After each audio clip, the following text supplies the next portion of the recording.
This is Film Talk, where we interview the brightest minds in filmmaking 5 days a week. Do you need a great camera for your next shoot? You may want to consider the world's lightest handheld Super 35 digital film camera, Blackmagic's Ursa Mini 4.6K. The Ursa Mini boasts a 4.6K sensor, global shutter, and up to 15 stops of dynamic range. It's perfectly balanced for handheld use and comfortable enough to be used all day long. Scene one, take one. Film Talk Nation, we are greenlit for yet another great show. Vanessa Frank here, and I'm excited to bring you our featured guest today, Carole Dean. Carole, are you ready for your close-up? I am. Thank you.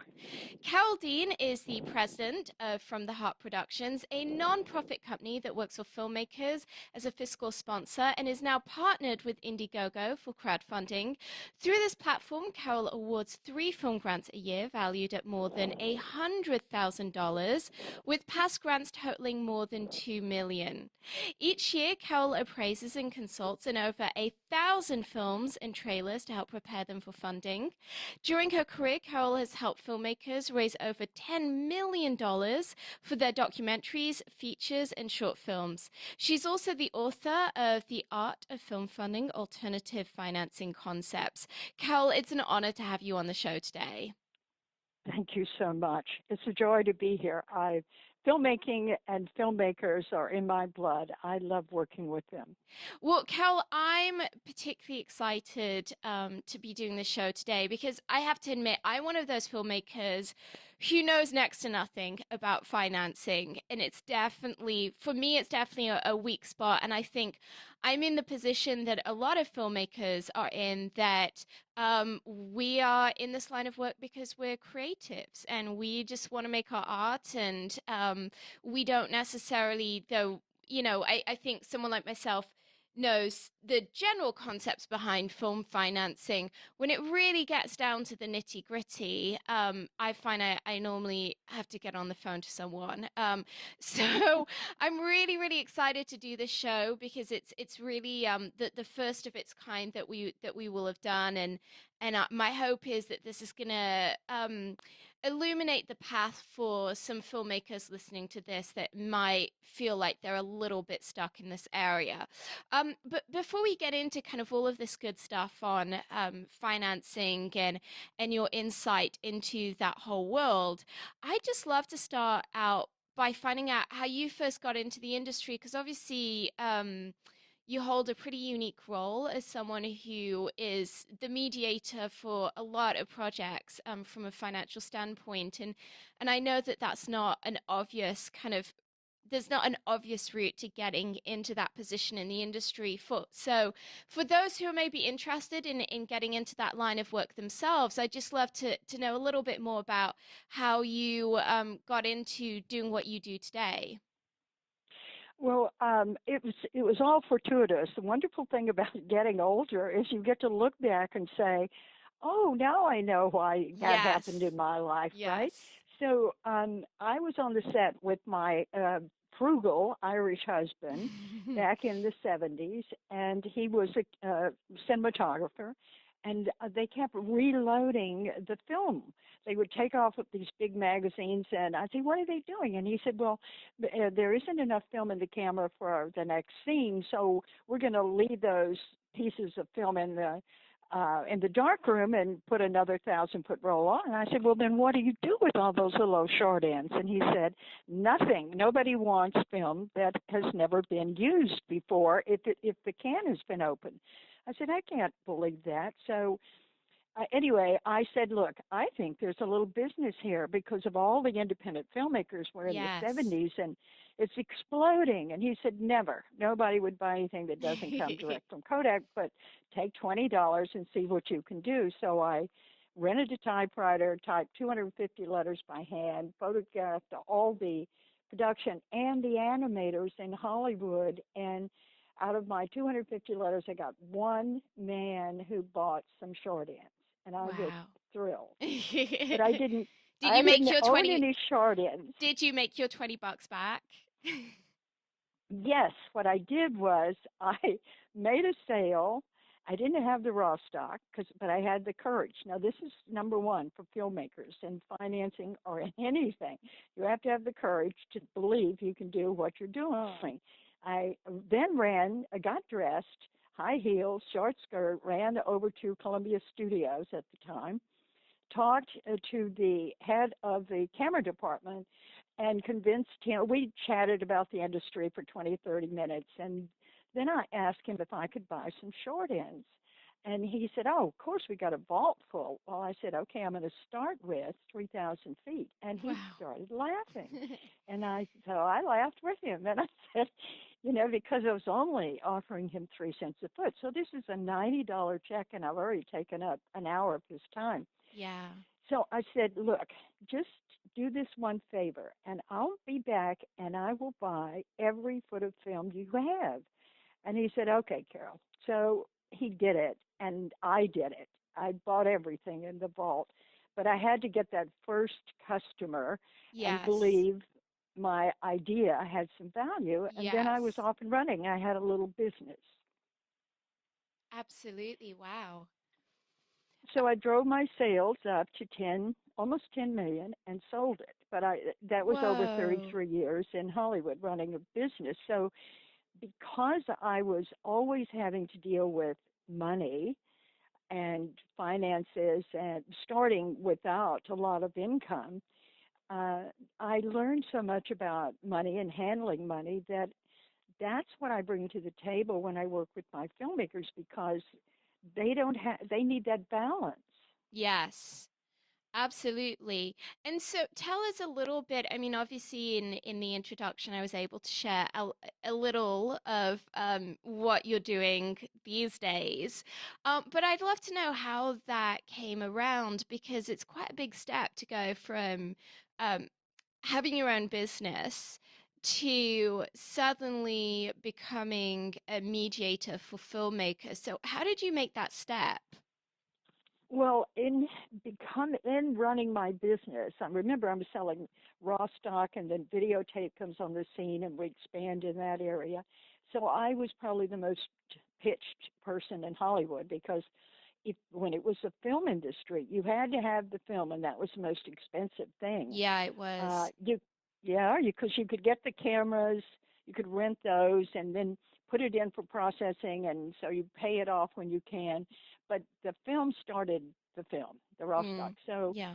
I got so involved in listening to filmmakers and loving to give them discounts and donations that my office put me into a way out back in the corner, and my secretary was protecting. They said, "We're not going to have any money left if you keep giving it away." Yes, yes. So what happened was that my father, who was a Baptist, had this belief in filmmakers, and he started giving raw stock away because he would find people that he thought needed it, and Yes. he gave it away. And Was this his like filmmakers that were making like faith-based movies? no, no, actually, there's John Tanaka was a brilliant African American filmmaker, and he came to my father and pitched him a penitentiary, which was the first that I know of all African American film. And Wow. Dad gave him $10,000 in raw stock, and Wow. he wrote it up as an accounts receivable. And I found it and went ballistic, saying, "How will I ever get the money?" Yeah. He said, "Well, sometimes you just have to help people, Carole." And Wow. Wow. so we Wow. did. We stayed with Jama, and he shot the film in he got into the LA jail system and shot it there. Mm. Had no money for processing, put it over at Fox, and Fox realized he couldn't pay the bill, so they gave him an editing room. He edited it on their lot, sold it, came back, paid me off, and he said, "I'm going to buy a Rolls Royce, and I'm going to call it Roy Dean, because I couldn't have done it without him." That's amazing. Wow, what a story. Yeah, and it's so crazy to me when you think now how, and I know it gets kind of, it's said so frequently within the industry these days that it's just almost like we're not even hearing it anymore. But that you can actually, like with the latest generation of iPhone, the image quality is so amazing that if you want to make a movie on it, you actually can. It's just one forgets so swiftly how just a few years ago we didn't have these options, that there were gatekeepers like yourself that if you wanted to make a movie, I mean, you just couldn't, you d- literally would not have the vehicle to even be able to capture your film if you didn't have X amount of money. And I think like now we so take it for granted that we can just pick up an iPhone and use editing software on our laptop. And even if it's not as well executed as we'd ideally want, at least anyone can put together at least a proof of concept. Absolutely. Yeah. This So is wonderful. I think that this is the digital revolution, they say, is the third greatest time in the history of mankind. And I really Yeah, believe it. yeah, I agree with you. I think it's a very important time for humanity. Um, so when it then came to setting up this nonprofit foundation that you have, where you're giving away several times a year, you're giving away substantial funding to individual film projects. How did you then, what was the catalyst moment for that? Well, I was actually in India, and I I was I love India. I go there. I got to be in Darsham with Rajneesh and with Sai Baba and all these great Indians. And on one trip to India, I just heard very clearly, start a nonprofit and call it From the Heart. Mm. And so what am I supposed to do with that? And I couldn't get the second answer. So I went back I to the find, can U.S. I just and say, I find that's often the way when one hears things somewhat divinely. It's often like, oh, here's part one of the plan, and you're like, but what's part two? And it's kind of like you don't find out what part two is until you've been obedient and you've done part one. But anyway, that's just my experience.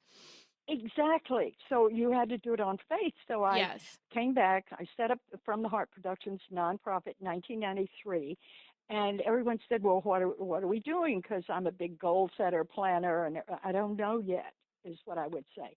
They didn't like my crew at the office; thought I was losing it. So what happened was my father died in 1992, and I put something in Variety to say that Dad had crossed over, and I got all these phone calls telling me that he had given them raw stock, and that's how they graduated college or got their first job or whatever, and I didn't know all that was happening. So I woke up one morning and I had this idea of the Roy Dean Film Grant. And so I said to the universe, I don't listen, you want me to go out on the street and ask for goods and service donations and raise money, and I don't know how to do that. So I'm just not going to do it. Mm. And that was the end of it. So I had lunch the same day with my public relations guy who, as soon as we sit down, he says, "You won't believe it, but I woke up this morning and he told me the same thing." I said, "No, Wow. I've already discussed this. I'm not doing it." He said, "Well, wait Yes. a minute.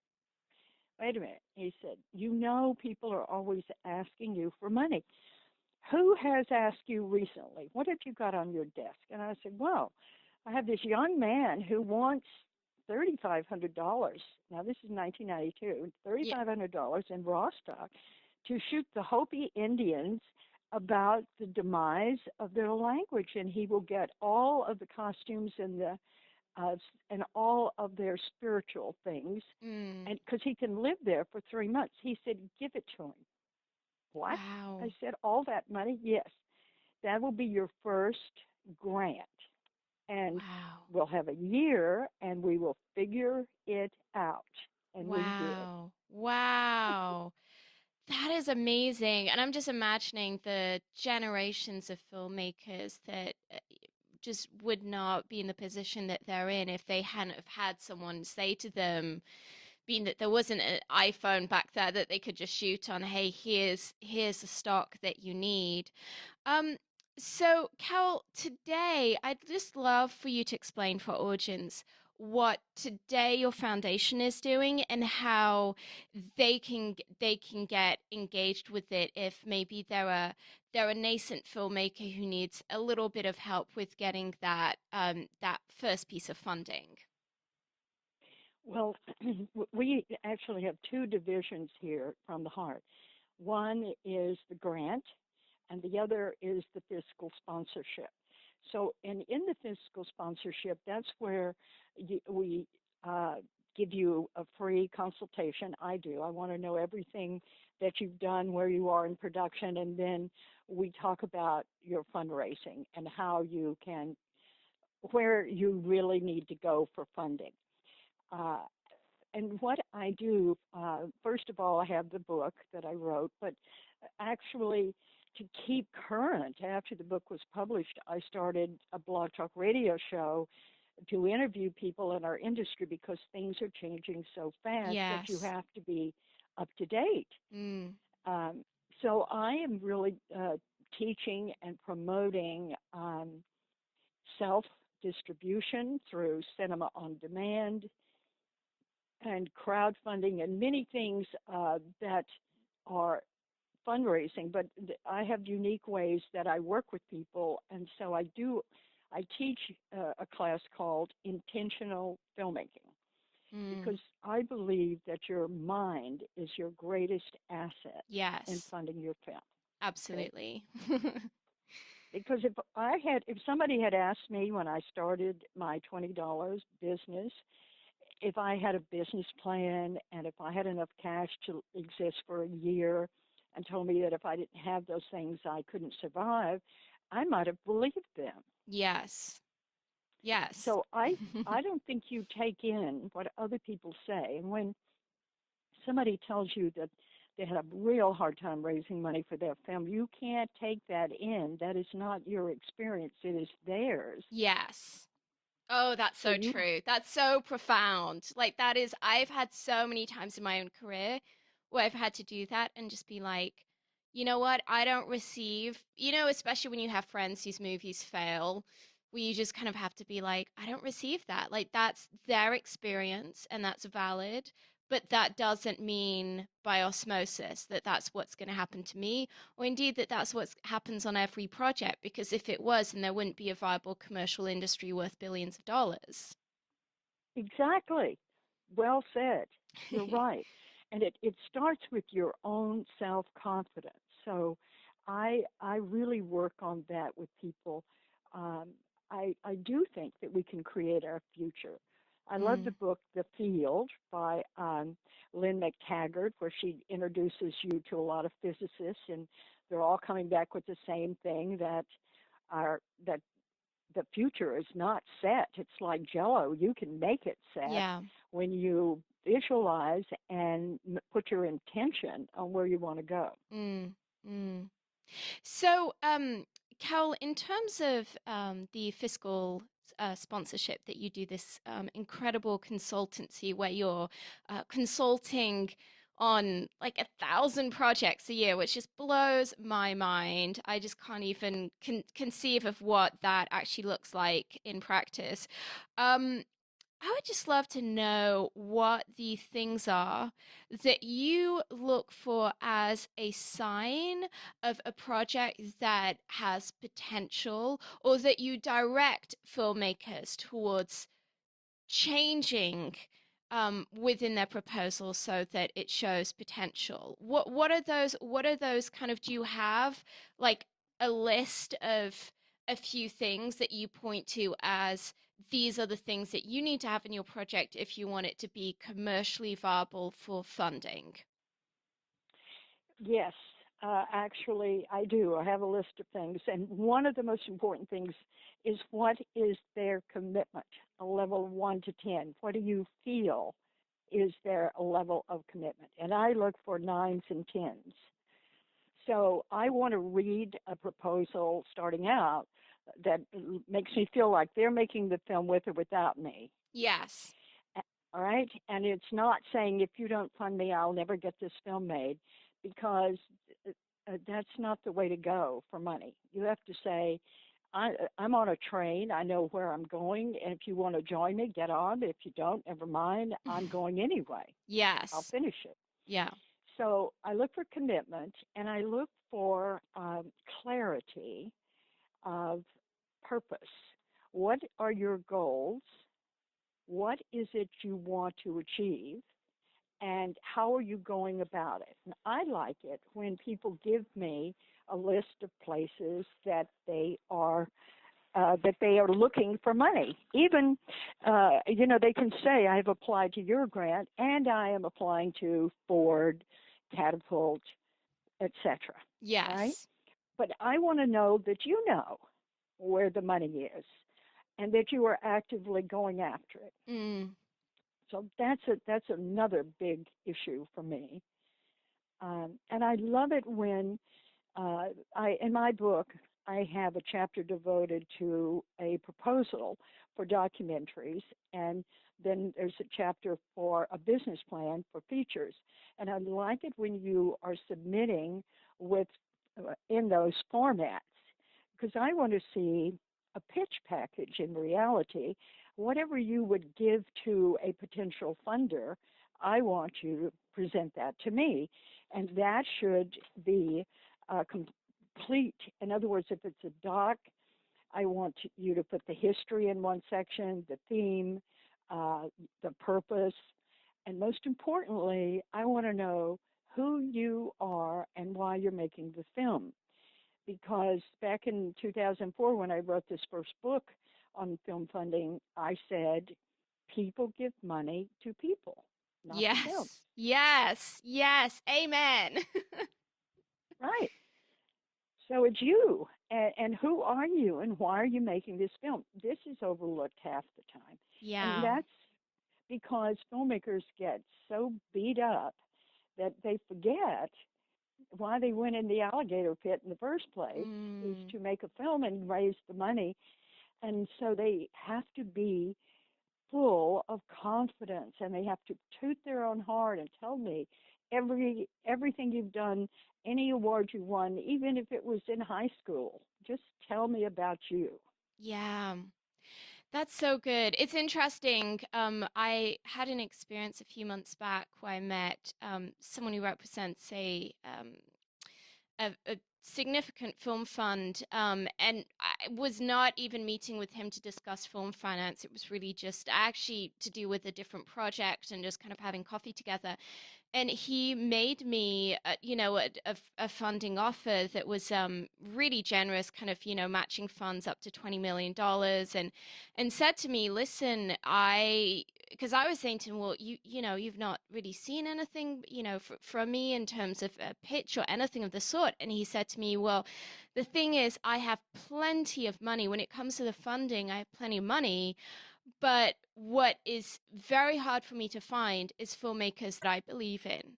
And I believe in you and I invest in people, not projects. He said almost exactly verbatim what you just said. And that for me was this big paradigm shift of realizing, wow, it's anyone who's smart with their funding, whether they're in the industry or within a different line of work, that's what they're going to do, that they're investing in the person, not the project. Because you can come to the table with what seems like the perfect project, but if you're not the whole package, if you're not someone that they look at and go, wow, I trust this person, I like this person, I like their hustle, I like the energy that they're bringing, then it really, they're not going to buy into it. So I think that that's a really, really great point that you just made, Carole.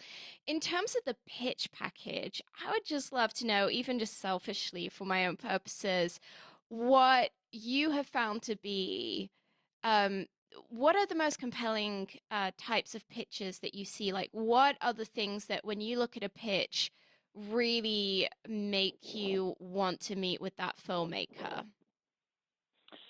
Well, it starts with the log line. That's still one of my favorite things. I want a log line with irony. The guy started out here and this, and then all of a sudden that happened, Yeah. and it's that's what I want. And then I want an outline of the film, and I want it to have hooks and changes, just like Chinatown. I mean, to me, that's one of the best films written, Mm. and so I'm looking for those kind of changes and movement in script. And I'm looking for really for heartfelt films. If you look at stuff like Creed, I mean, the part that Stallone played was so full of love and Oh, it's so support, poignant. wasn't it? It was great. Yeah. And just if I had read that script, I would have said yes, just based on that character, right? Yes. So are you seeing a lot of video pictures, particularly from directors, or is it still what you're seeing, is it still pretty analog in terms of the pictures? In most of the pictures, it's analog. It's the written material, Yeah. and what the biggest mistake people make is they may have a $3 million budget, and when they do the competitive films, they put down something that was 20 million, a Yeah. $30 million budget.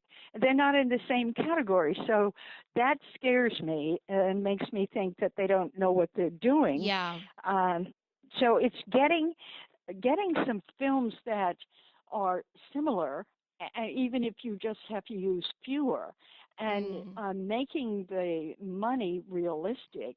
Because Yeah. some of the producers I know have told me that, listen, if you have over 35% profit structure in your pitch package, the accounting person, the no man, we call that guy, the counter, is going to say no. It's Yeah. unbelievable. Yeah. You and I know you can make an exorbitant amount of money on a film, but that's not the norm. No, it's not. So keeping your potential return on investment in this stratosphere is one of the important things to do. Yeah, it absolutely is. And I've definitely seen pictures from filmmakers that are so um optimistic that it almost belies a naivety about the industry that is very troubling, because I think that any filmmaker who's been around for a while and who's worth their salt knows that there's a pretty decent chance that the investor's going to lose all of their money. I mean, that's just a reality. And hopefully, anyone who's investing into a movie is doing so from a position where they can afford to have that outcome, and they're hedging their bets and maybe investing across a slate of movies. And so I definitely feel that's a real sign of someone who maybe is a little bit green. um so, Carole, in terms of this issue of commitment, you were saying earlier, you want to see filmmakers that have a 9 or 10 commitment out of 10. That I feel like that leads to this thorny issue of self-investment into movies, because we've all heard stories of filmmakers that have remortgaged their home and put everything that they had into making a movie, and then that's not worked out so well. Um, or they've kind of, collected up their friends and family's money, and, kind of their mom and their aunt and people who maybe didn't know that much about how much risk there was involved. And then it's turned sour. And I know some people would argue, well, that's showing a 10 out of 10 commitment. And yes, maybe it is, but there is a real issue of needing to be able to continue living life in the midst of filmmaking not being everything that's going on in one's world. So I would just love to know what your point of view is on that. Is it necessary in terms of showing that 10 out of 10 commitment that a independent nascent filmmaker would be willing to put in everything financially they can afford to make, or do you think that that's kind of foolish? No, I don't want filmmakers to put their own money in, but sometimes they have to get it Yeah. off the ground. And really, your time is money, and filmmakers It don't think that way. is. It is. Oh my gosh. I recently put 2 months into developing a project. Then it's just been really frustrating to me to see that the lack of awareness that there's been of, 2 months of my time is actually worth something. It's not, it's not free. So you would say that the investment you want to see the filmmaker put in is in their time, but not their cash. Exactly. And even the time, they have to be, I want them to keep track of their time. Remember, I come from this business background. So um, rather than tell me, oh, I have hours, maybe 100 hours, well, how many? I want you to know because you've got to get that money back. Yeah. And when you go after grants and things, you can't get asked for what's already been invested, but somewhere in that budget, you have to put that money Yeah, that's because a good you have to get it point. back. You That's have a to pay very yourself. good, that's a very, very good point. And that's honestly not something I think I've ever thought about before in terms of if you're on the creative side of things, yes, it's oftentimes very necessary to put in quite a bit of time in up front to get the project off the ground. I think particularly for a lot of directors now, there's such a it's so frequent with a open assignment or even with something that one's pitching for funding to be asked to do a fairly robust presentation where a lot of that work that typically one would hope to do once one has been hired and there's development funding in place, now there's an expectation that one's going to come in and do this fantastic presentation where one touches on every conceivable point of the creatively of the project, um, which is very understandable. But I think oftentimes what executives and producers forget is that that's a huge amount of investment of time up front. And I think that there's a lot of wisdom to saying, okay, you need to not just be calculating for then what is going to be your time from there on out after you've gotten the funding, but how can you actually recoup on all of the time that you put in earlier, I think is a very, very, very astute point. Um, Carol, you were saying earlier that you increasingly now are teaching filmmakers to look at independent distribution means and that you're really advocating VOD as being a very, very viable route for independent filmmakers. I'd love for you to speak a little more to um, what you're advocating in that sense, and also what you really see as being the evolution of the film industry in terms of how filmmakers can be independently recouping their budgets.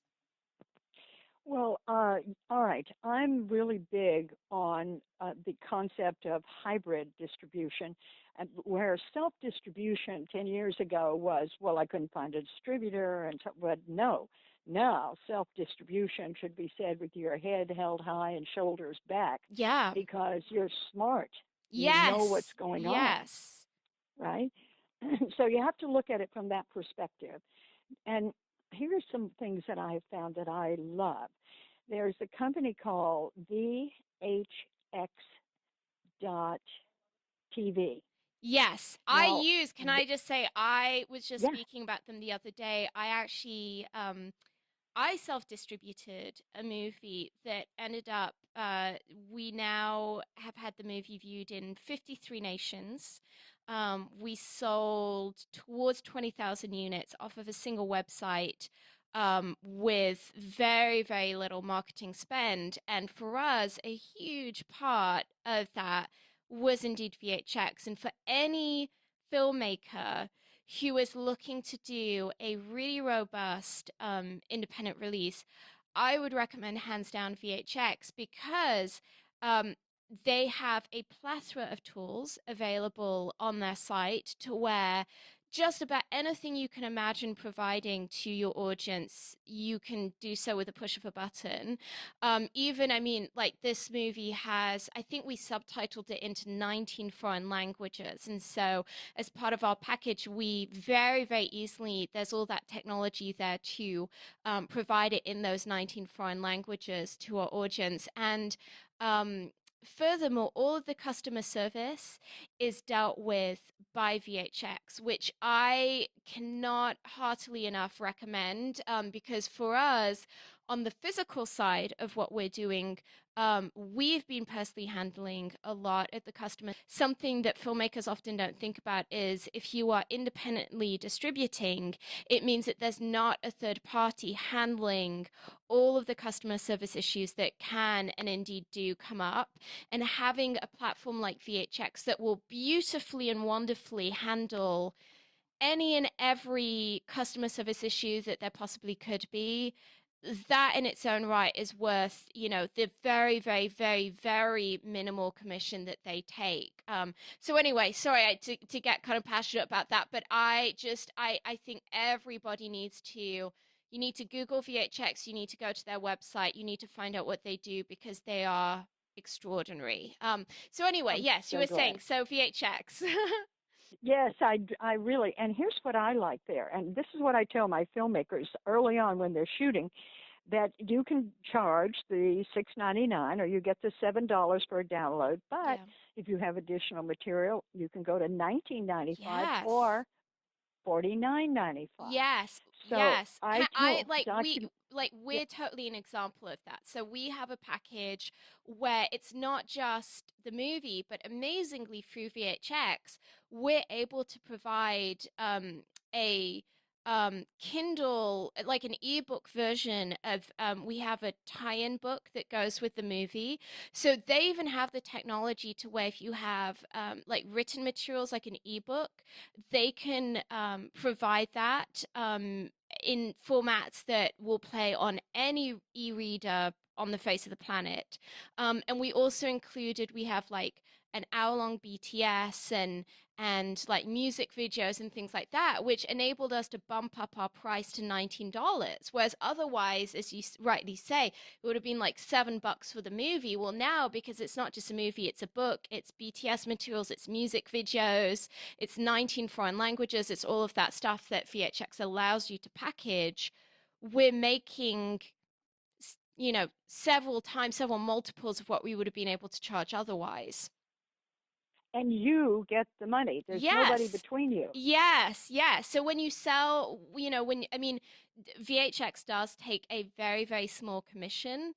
But whereas if we had gone to Walmart, and we did actually have on the table a deal that would have enabled us to go into Walmart, you might sell 40,000 units, but you know what? You are going to be getting a teeny tiny fraction of what you're going to be getting if you go via VHX and you just plow all of the promotion, all of the publicity you're able to generate towards that platform, where then even if you're only selling 5 units a day, if you're selling them at $20 each, that's going to be $100 a day, which is like, what is that, like 3 grand a month, which for most independent filmmakers is at least enough to live on.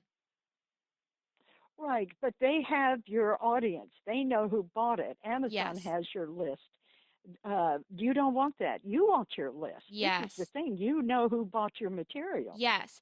Oh, and that actually speaks to an interesting point because with VHX, one of the things that we've been able to do is actually get hold of that list where we now do e-blast when we did a follow-up product that we knew our audience would be very interested in. And so we, at very, very low cost, were able to do an e-blast out to thousands and thousands of people who'd bought our first package, which is a great help because, as you rightly say, if you have sold your movie via Amazon or via Walmart, you will never be able to do that. That data you're not able to get. And these are things that VHX are amazing at helping at is you can call them up and say, listen, we've got this new movie coming out and we want to work with you on getting that message out to our existing audience. And with the push of a button, you can do that.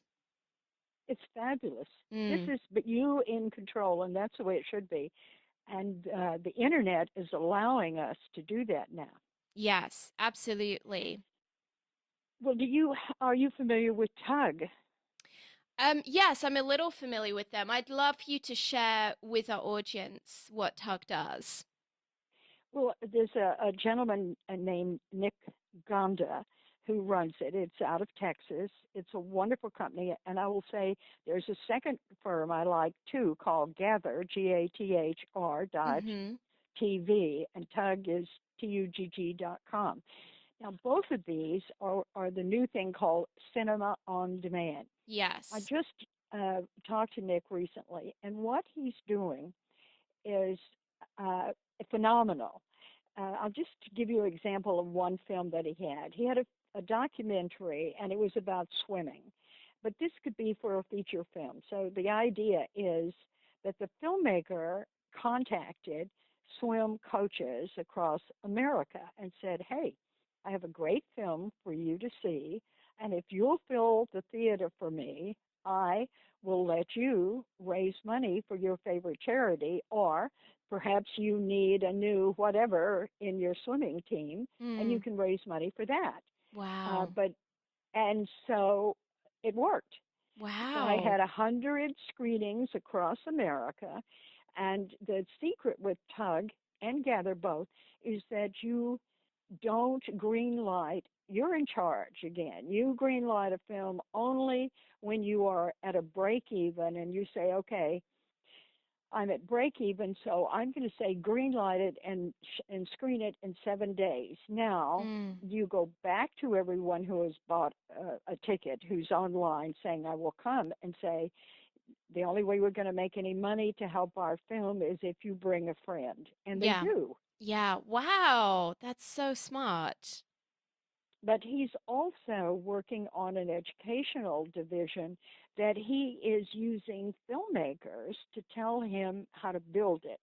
And that would be probably in the fall. We'd hear more about that because currently, filmmakers who have educational materials um, only have one choice, and that is to give it to a school distribution Mm. system company, and they put it in their catalog, send the catalog out, and it's a blessing if you get a sale. And Mm. that's old hat. Yeah. We can't we can't deal with that anymore. We have to have a connection between the filmmaker and the school direct, so they're getting full money, and that's Yes. coming. Yeah, no, absolutely. I think the more that one can cut out the middleman, the better. Unless, of course, that there's definitely instances where they're bringing a tremendous amount of value. But I think what one has to do in this new landscape is really reappraise whether that middleman, whomever they might be, is bringing a value that's worthwhile in this new landscape because things have Exactly. shifted so much. Well, Carole, we're about to enter our final act in which we're going to be getting some of your top recommendations. But before we do so, let's take a moment to thank our sponsors. When you're putting together that masterpiece movie, the coloring is a major creative decision. It can make the difference between whether the audience interprets your story as warm, cold, dark, or light, and it can help define the genre of the film. Here's a quick tip. Horror movies tend to have blue tones, romantic comedies tend to have warm tones, apocalyptic movies tend to be grey and washed out, movies in which reality is off kilter tend to have green tones, and action movies tend to feature a lot of teal and orange, particularly in their artwork. The Emmy Award winning Da Vinci Resolve from Blackmagic will help you get that perfect color for your next production. The Da Vinci Resolve 12 combines professional non-linear video editing with the world's most advanced color corrector, so you can now edit, color correct, finish, and deliver all from one system. The DaVinci Resolve is completely scalable and resolution independent, so it can be used on set, in a small studio, or integrated into the largest Hollywood production pipeline. From creative editing and multi-camera television production to high-end finishing and color correction, only DaVinci Resolve features the creative tools, compatibility, speed, and legendary image quality that you need to manage your entire workflow, which is why it is the #1 solution used on Hollywood feature films. Carole, welcome to the final act where you'll be sharing incredible resources and mind blowing answers. Are you ready? Of course, I love it. Thank you. Carole, what is the best advice you've ever received? The best advice I've ever received was um, that that I had a good idea, and that with my passion and commitment, I could achieve what I wanted to. And I think that's the key to most people's success. You may not have really looked at it that way, but I also find that the same person told me to set my goals, intend my success, and work on my to-do list on a daily basis to reach my yearly goals. And Yeah. the first year I did that, I I more than doubled the incoming funds for From the Heart. Wow. Wow. Gosh. So goal setting is to me one of the key things, and the secret is that you have to pretend that it's already happened. Yes. If you want to deal with money, you have to feel like you have money. Yes. So, you should go to Neiman's and walk around and I look at the agree. products and say, well, when I have, I mean, I could buy that if I wanted it, and there'll be Mm. times when I do want it. So I'll be in here constantly on a daily basis. Go to the W Hotel, have breakfast, treat yourself, look Yeah. at the people that are there, and know you belong. Yes. Oh, I so agree with that. I so agree with that because I see this come out in meetings with people where those that don't have that mindset, when you put them in a place of influence and affluence, they feel so uncomfortable that they end up sabotaging themselves. And I've seen this in meetings where there's such strong subliminal messaging within their subconscious of I don't belong here, I don't deserve to be here, that it comes out inadvertently in things they're saying, in their body language, in their tone. And the person who's facing them recognizes that at some level, knows this person doesn't deserve to be in this room. So I definitely wholeheartedly agree with that point. Well, thank you. And I'll say we're going back to keeping up with the changes that are happening in the business, because we are partners with Indiegogo on crowdfunding. Yes. And I can tell you that over 4 years, things have changed dramatically. Mm, And a lot of the big companies are taking a look at working with nonprofits to help them help people raise money. Um, so crowdfunding has become, it's here to stay, and it's only going to explode. And yeah. YouTube now, have you heard that they are going to start working with nonprofits, so that if you're watching a video on YouTube, a screen can come up and it says, would you like to donate to the Really? filmmaker? No, I did not know that. Yes, That's it's pretty just cool. getting started, and we're researching it because I want to be part of that. And Yeah. Facebook is looking to do the same thing, to work Mm, through them to take donations. But YouTube is not going to charge the filmmaker any wow. credit card fee. They're going to give you the credit for that's 3% Wow. that you Wow. don't have That's a to pretty big pay. deal. Wow, very cool.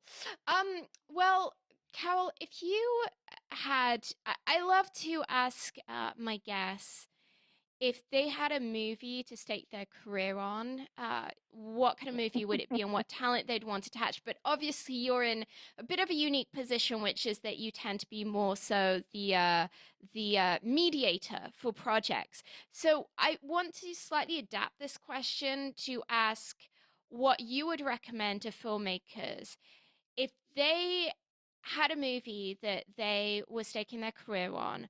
What kind of traits should it have, and what kind of talent should we be looking to attach?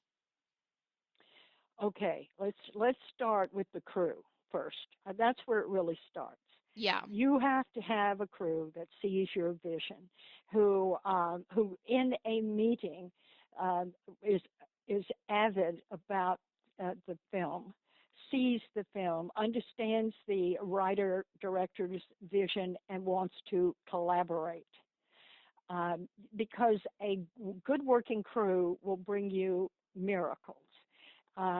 Anyone who you are looking at to get on your crew, you must call 3 or 4 of their past employers to find out what they thought. And listen Yeah. to carefully to what they say, because if they say, "Well, he wasn't too happy on the set," forget about it. Yeah. Forget about I it. had this I conversation just the other day with someone of saying, for me, obviously there's times when you have to work with someone you haven't worked with before just because there's maybe a crew position that one's having a hard time hiring for. But really, for me, most of the time, I want to be working either with crews that I've already worked with in the past or crews that, like, my line producer has worked with and has said, this person is amazing. For me, a nightmare scenario is being told someone else, so we're bringing in some production company. You've never worked with these people before.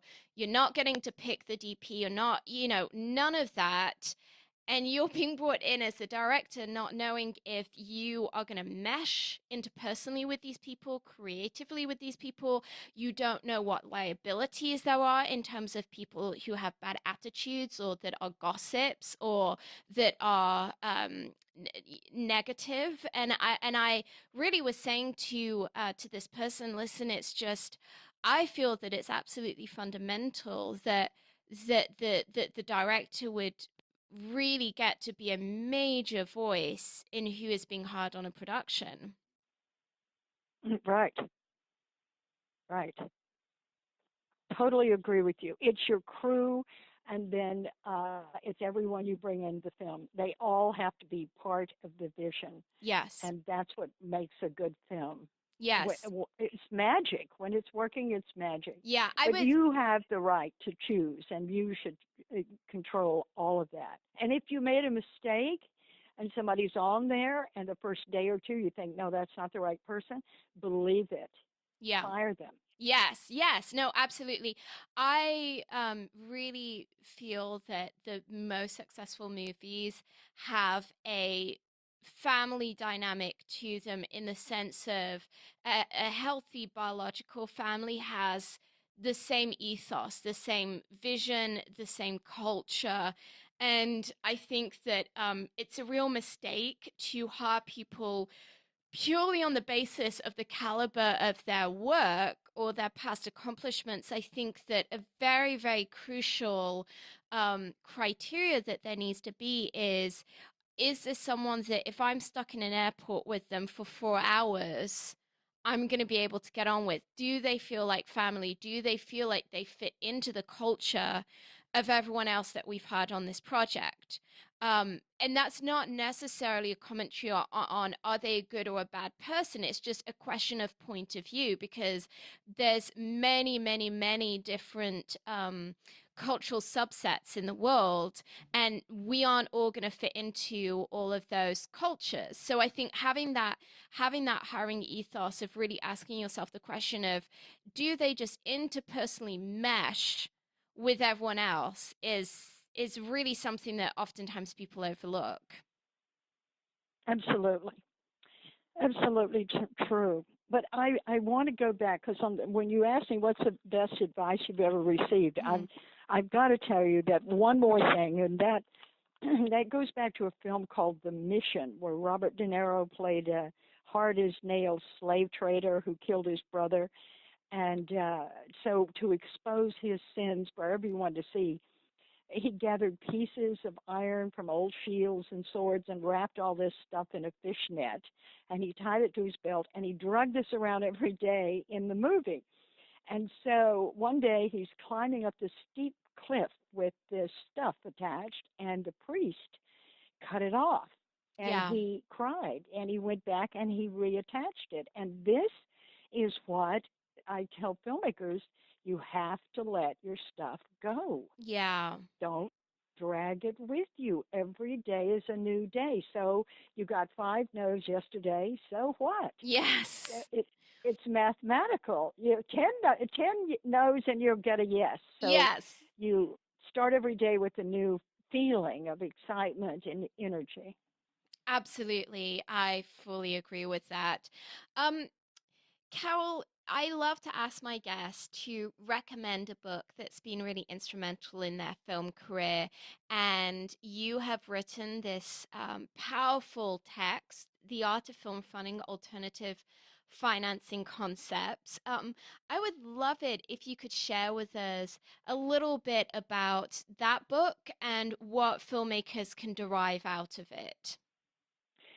Well, this book is to empower filmmakers. And in the beginning, I start out with, why are you making the film? You have to give me three good reasons why you're making this film, and you have to write it down because 6 months from now, you're going to need that when you're Yes. in the midst of all this work. You're Ugh. going to say, why did I do this? And It's you'll go kind of back like and I you'll think read it. it's kind of that kind of speaks to one of the best pieces of advice I've heard about marriage, which is to do exactly that. To when you're having a good day, when you feel really in love with that person and just really committed to your marriage, to write down a list of like 5 or 10 reasons why you have committed to that person, because there's gonna be a day in the not too distant future where you're gonna need to read over that list, you know? Exactly, right. So true. What else can filmmakers get out of this beautiful book, The Art of Film Funding? Well, I go into how, first of all, how your mind is your greatest asset and how to use that to fund your film. So I like you to pretend that your funding is already there because Yeah. you see your film in your head. You know, you can see the first part of the film. You know how it's going to look. You have all this stuff. It's in another dimension. All you have to do is bring it down here into this dimension. And I think that the first thing is the belief and the faith that you can raise the money because this, you can be your own worst enemy in that respect. So Mm. you have to fully respect and honor yourself. And you have to have this vision. So pretend, I want you to pretend that you've already got the money.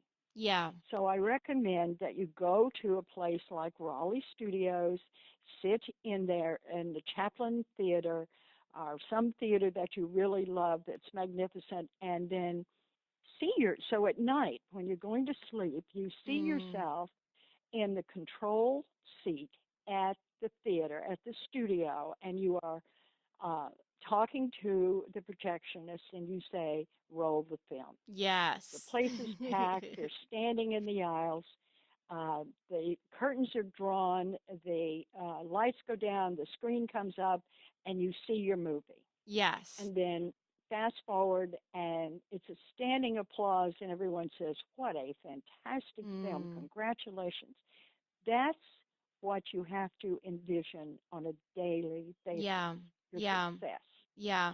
Because when you walk in a room and you start talking to people about money, I want your shoulders held high and Yes. I want you to be so confident about making this film that they have no doubts that you can do it, that they can Mm. trust you, right? It does make such a difference when one's able to say, this movie is going to shoot. It is going to be happening at this time. It's just a question of whether you want to be on board with it or not.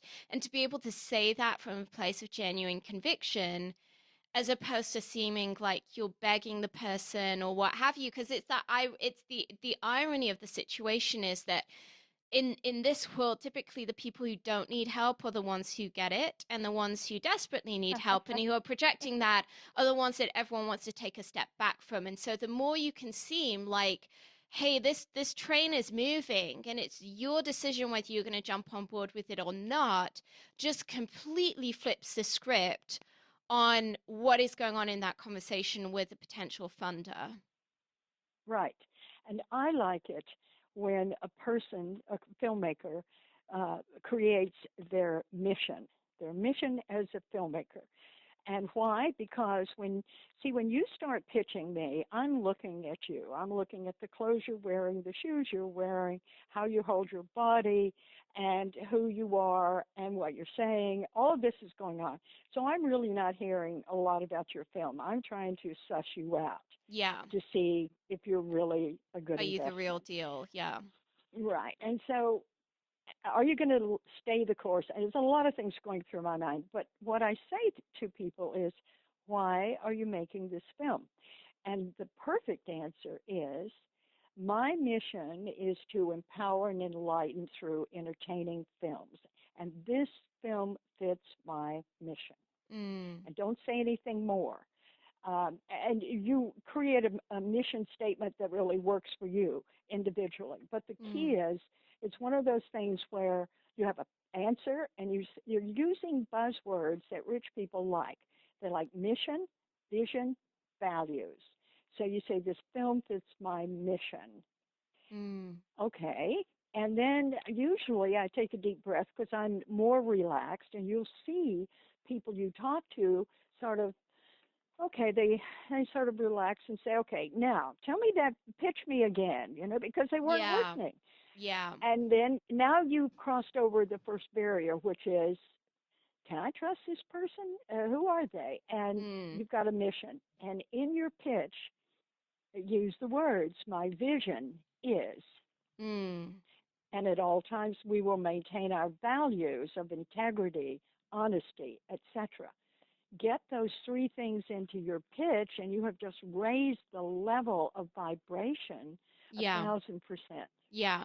So mission, vision, and values. I'm like scrambling to write this down on a piece of paper because I definitely have some pitches coming up where I think it's helpful to have those buzzwords, because I do agree with you that anyone who's a high net worth individual or the gatekeeper of a major film fund typically is a very big picture person. They want to know how they're going to be impacting the world on a national or global level. And I think that anyone who's able to both speak to that and then present a plan that is realistic and viable is always someone who's going to get a seat at the table to at least be able to present what they're doing.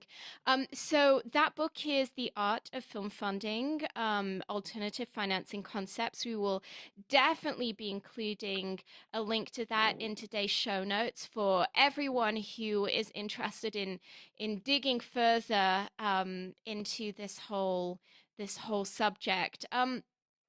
Carole, if you could recommend a movie for our listeners, maybe something that you feel really exemplifies what filmmakers should be looking at as a really great example of the kind of movie they should be making if they want to be getting film funding, what would it be and why?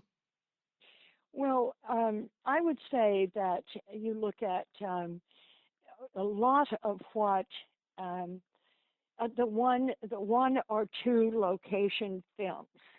Okay, what was the film? July, Osage County, July or something. Oh, August, Osage County. Yes. Okay. Now, 90% of that took place in the house. Yes. Uh, all right. And Weinstein put his money into actors, Yes. directors, Yeah. producers, and it showed. It paid off. It was superb. Mm. I don't think that you need to be running around all over the world to make a good film. It's the script, it's the story, it's the crew, it's the actors. That's what you need. It starts with the story. So they had the story, but it also, what I see sometimes is that brilliant writers and first time filmmakers write something that's got to be a $10 million budget. Now, who will take a chance on a first time writer who wants to direct for a large budget? That's Mm. really difficult. But if you write a good story and you put it in one location, like Reservoir Dogs, that Yes. started his whole career. Yeah. Yeah. Absolutely. You, There's a interesting example is actually a friend of mine, Stuart Hazeldine, who's now directing the upcoming movie The Shack, which is the adaptation of the best-selling book. It's going to be out later in 2016, and I'm really pumped to see it. He started out his career as a director on that principle, and he made a brilliant movie called Exam, which is shot completely in one room, and it is so incredibly compelling. It's actually was nominated for a BAFTA award, and I know has received many plaudits, both in terms of awards and critical reviews.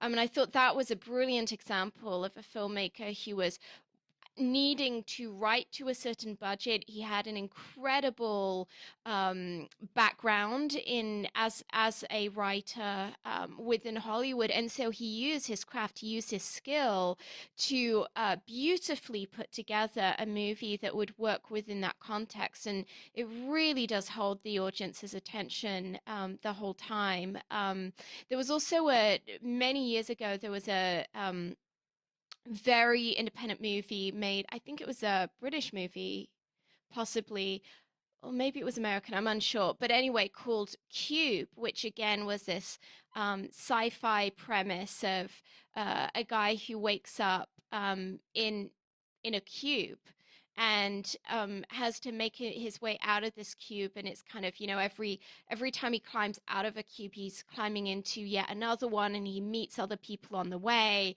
And again, that was a premise that very intelligently um, used the tiny little space that they had. They had this small studio space. They needed to create something that was high concept enough to where it would grab people's attention, even though it was going to be on a very small budget. Right. But they knew that the story was the key. It was paramount Yeah, to the yeah, success. absolutely, Right. So I absolutely. think that's it. I really encourage emerging filmmakers to write something that you could do for $250,000, $300,000. Yeah. You can raise that money. You can make that film and go from there. The next you could do $1 million, $2 million film because Mm, you have some proof. yeah. And it's really amazing how even on a budget of two or $300,000, that if you have a really well written script and a great vision, and you have roles that can be shot in 2 or 3 or 4 days, you have these kind of brilliant character kind of vignette roles, you can get in some pretty amazing actors. If you have that, as you were saying before, that mindset of presenting it in such a way of being like, hey, I this project is going to happen, and you broach that the right way with agents. It's pretty amazing what can happen. For me, actually, on my first movie that I directed, I we were on a pretty tight budget, and yet we ended up with an Oscar nominated actor. We had 3 Grammy nominated artists, multiple celebrities on this project, just because we figured out, okay, what are these roles where we can bring someone in that can shoot in a day or half a day, to where we're paying them a reasonable rate for their time, but that's still going to fit within our budget. Absolutely. It's the script. Yeah. Because a friend of mine got an Academy Award winning actress to work in a short film with him because she loved the script. Yes. Yeah. Yeah. Great actors want to do great work. Well, so Carol, you clearly are someone who's very, very aware of what resources are out there for young filmmakers. I'm wondering if you could recommend an app or a website for our listeners, what would it be and why? Well, yes, I will tell you something. I'm a big fan of Peter Broderick, and Peter is brilliant at distribution. So in his latest bulletin, uh, which you can find on the peterbroderick.com, BRODERICK.com. He says your website sucks, and he tells you what you're doing wrong. Mm, And I say that you go there, take a look, because this is the first thing I do in my intentional filmmaking classes. I review their websites. They yeah. forget. They forget the opt in box. They do not have a donate button. They don't have their Mm, goals clearly stated. These are the key issues. And they have all these pictures up there of for what reason, I don't know. I'm on yeah. there and I don't understand it. So you have to clearly state your goals, who you are, Mm, what you want from me. Tell me what to do. We're so used to being told from the internet, buy this, go here, there, click that, and you'll yes. be happy. Yes. So filmmakers have to get into that direct, clearly defined mode of selling themselves with exactly what you want people to do online. Yes. And so I think that that's the best thing I can do is drive them there because there's about 10 things that he brings up that are so important to help us get it right. Because again, the creativity takes over and you're showing scenes and people and stuff, but you're not concise and you're not clear Yeah. in your goals. And this all goes back to what we started out with, is creating your goals for 6 months and for the next year, so you know where you're going Mm. and you can take everyone with you. Yeah, absolutely. I think that's phenomenal advice. And Carol, if people want to connect with you for your consultancy, how can they do so? Well, they can go to the website from theheartproductions.com, and I think it's under uh, probably under education or resources. You'll find more about my consulting, and I have an angel program where I work with people on a weekly basis, and I love that because you get so into the film and Yeah. you talk to someone every week and they're moving forward. And I have one woman that's worked with me for 8 years. Wow. She came in and said she wanted to write a book, and I said, okay, we can do that. And from that, she is now on the second edition of that book. We got it published, and Mm. now she's written another book, and she's on her fourth book, as Wow. well as winning an Academy Award for producing in the meantime. So Wow. um, Wow. it's every week you just need, well, this is what this program is, to make you stay on course, Mm. keep your confidence, and just move forward one step at a time. Yeah. That's Yeah. filmmaking. Yeah. So Never we'll, give up. You never let doubt and fear get into you. absolutely. So we will definitely include that link in the show notes because I think there'll be a lot of people who will be interested in connecting with you for some personal consultancy. Well, Carol, it's time for the martini shot. What parting piece of guidance do you want to share with us? Well, faith in yourself and in your film is the paramount. It's paramount to film funding. Be proud of who you are. I think filmmakers forget or don't realize how important and how what you are. The filmmakers are our greatest asset. You're the hardest working. In my opinion, many of you are the least paid and the most creative. Look at what you have achieved and what you have given us in the film industry, and pride yourself on that. As I see people who are writer, director, producers, and they don't recognize that many people in the United States would give their right arm literally to be known as a writer, and yet they can not Yeah. only write but produce and maybe even direct. Yeah. So pat yourself on the back. Be proud of your talents and Mm. recognize that you are an entrepreneur.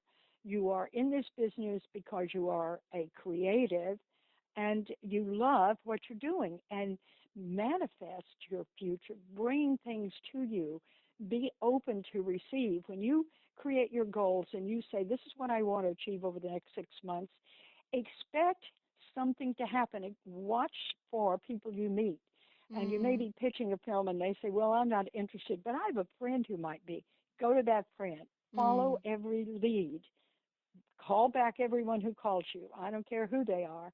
Call them back because the universe is at work for you, Yeah. and you need to follow every lead. When you ask, you will receive. Yes, I believe wholeheartedly in that principle. And yeah, just Carol, thank you so much for saying that because I think a lot of us we get so much rejection and so many no's, and we live in a culture that oftentimes does not understand the craziness of some of the aspects of this job that we engage with daily. And I think having having a person like yourself bring that encouragement is greatly needed.